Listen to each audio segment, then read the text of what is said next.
கும்பராசிக்காரர்களுக்கு படிப்படியாக விடிந்தே விட்டது அப்படிங்கிறது தான் உண்மையான ஜோதிட செய்தி. பெரிய அளவில் அப்படியே படிப்படியாக கொஞ்சம் முன்னேற்றத்தை நீங்கள் கண்டிப்பாக அடைவீங்க.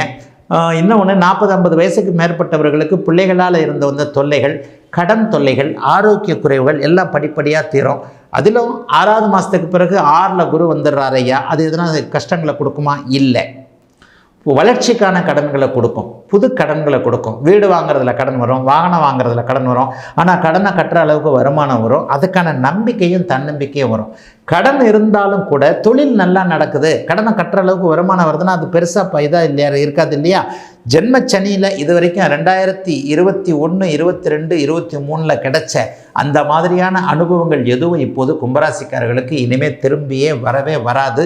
இன்னொரு 10-15 வருஷத்துக்கு நீங்கள் நல்லா இருக்க போகிறீங்க. அதனால் கும்பராசிக்காரர்களுடைய தன்னம்பிக்கை திரும்ப கிடைக்கக்கூடிய, ஓரளவிற்கு நல்லதுகள் நடக்கக்கூடிய, அப்படி